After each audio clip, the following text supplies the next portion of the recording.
بسم الله الرحمن الرحيم. الحمد لله رب العالمين، والصلاة والسلام على نبينا محمد وعلى آله وصحبه أجمعين. أما بعد، الحديث الرابع والأربعون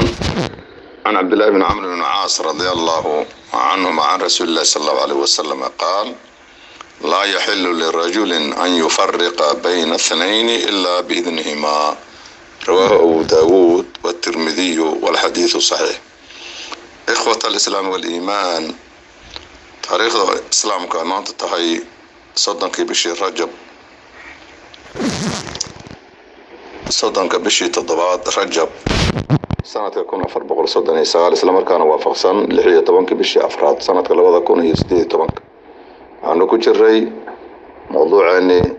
قيمها بنا صحيح الآداب الإسلامية قيبتي سي اللحاد وهيد آداب المجلس، مجلس هي مجالستي قوبها الله فردي آدابته. عوان كانوا معته وحوياي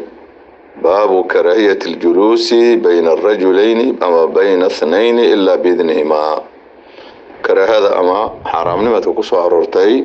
لبقف لحظات إنه قفك فريستو إلا إنه إذن كقاتم ويان.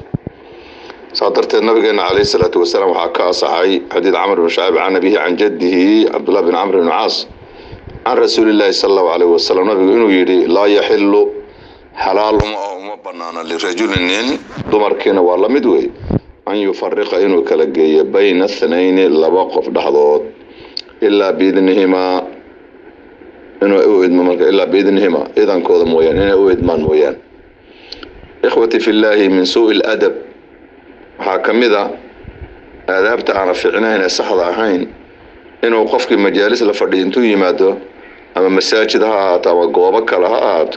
لبا قف لحظات وكلا دح فريستو أما وذا شيكي سنين أما سيئون وذا فردين وكلا دح فريستو أيضا إذن وسويدي سنين لما أقله. marka nabigu wuxuu leeyahay alayhi salatu wasalaam uu kanaya halaalu ma la yahillu lirajulin nin halaalu ma an yufarriqa bayna ithnayn illa biidnihima. xadiidkan wuxuu noo cadeynayaa min aadaab almajlis waxa kamida marka timaadi masaajid ama meel goob la fadhiyo ama meel alla meesha ay doontaa ta majaalis la fadhiyo inaad laba qof dhaxdood laba qof oo isgarab fadhiyo inaad dhaxdooda gelin wada fadhiisanin ama aad istaagin iyo wixii la midka fadhi baa la sheegay istaagana la mid way taagan yihiin inaad istaagto lama ogolo, way fadhiyaan inaad fadhiisato lama ogolo ilaa inaad idan weydiisato mooyaan waxa la diidan yahay bay culimadu dhaheen markay ka hadleen xadiidka sharxayeen labada qof inay wada sheekaysanayaan ama dhici karta inay qaraabo yihiin baa dhici karta inay cid soo dhaxgashay inay rabeen baa dhici karta inay dana kala lahaayeen baa dhici karta inay waxa dhici karta mid kale inuu ag fadhiyo inuu jecel yahay oo loo dhaxaynin inuu yaaba dhici karta waxa soo dhaan baa dhici kara. marka saadarteed sharcigu ma ogolo بدون إذن كودون إسكسو دح فريس دارت إن سو دح فريستي واد ويديسانيسا إذن هذا هي مسو فريسان كرامش دا كو إدمان الحمد لله دا كو ديدان ما فريسانيس فردي بالله الشيغاية هدي تتاغيين والله مدوي إنا دحضو سو يستاكت لما أقول هدي تكان هيانا والله مدوي ياما دحضو إنا يستاكت لما أقول رقا والله الشيغاية دمر كان والله مدوي يانو قف دمر أين لواق دمر دحضو سوكا لقش لما أقول علماء وحي كسو ريبان haddii labada qof dhaxdooda masaafo weyn u dhaxayso inuu salaadii la tukanayo inuu qofku buuxiyo oo kala dhax istaago way banaanta taa waxa xaaladda laga soo reebay weeyaan. maxaa yeelay safka sudul khalal bu nabiga alayhi salatu wasalaam duldulaaliyada iyo khalalka labada qof dhaxdooda safka awda oo xidha buuxiya shaydaanka ayaa soo galaya. marka haddii salaad la tukanayo laba qof dhaxdooda haddii furjo iyo meel banaan ay tahay inaad dhaxgashood buuxisi waa mid banaan way xaaladaas waa laga soo reebay. inta kale laakiin lama ogolo hadday taagan yihiin hadday fadhiyaan hadday hataa socdaan inaad laba qof dhaxdood soo kala gasho haddii masaajid ku jiraan iyo hadday goob kale oo masaajid aan ahayn ay tahay intuba la mid weeye inaad soo kala dhaxgasho lama ogolo oo dhaxdooda fadhiisatay ama soo istaagtay ama socotay ilaa biidnihima idankooda inay ku idmaan mooyaan. waxaa soo dhan sharcigu wuxuu ilaalinayaa labadan qof waxa dhici karta si khaas ahaaneed inay dan u leeyihiin oo waxay isku dhinac u mareen waxa dhici karta inay sheekaysanayeen waxa dhici karta inay maartay waalid isu yihiin inay qaraabo isu yihiin inay bajacleen in la soo kala dhaxgalo intuba suurtagal weeye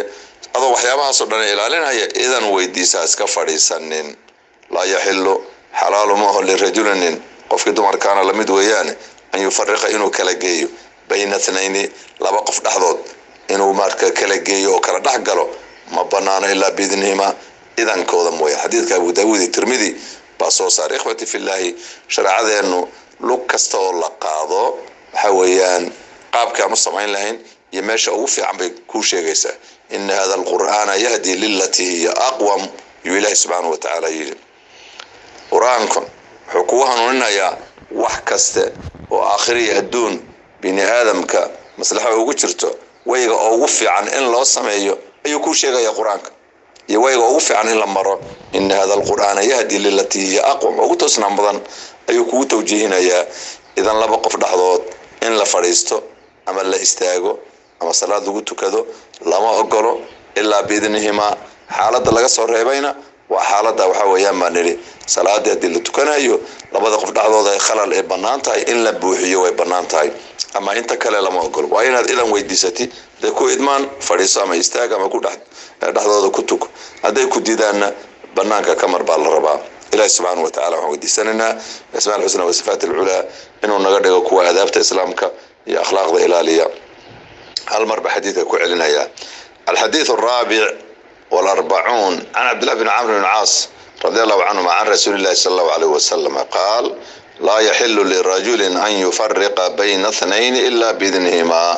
رواه أبو داود والترمذي والحديث صحيح هذا وصلى الله على نبينا محمد وعلى آله وصحبه أجمعين والسلام عليكم ورحمة الله وبركاته.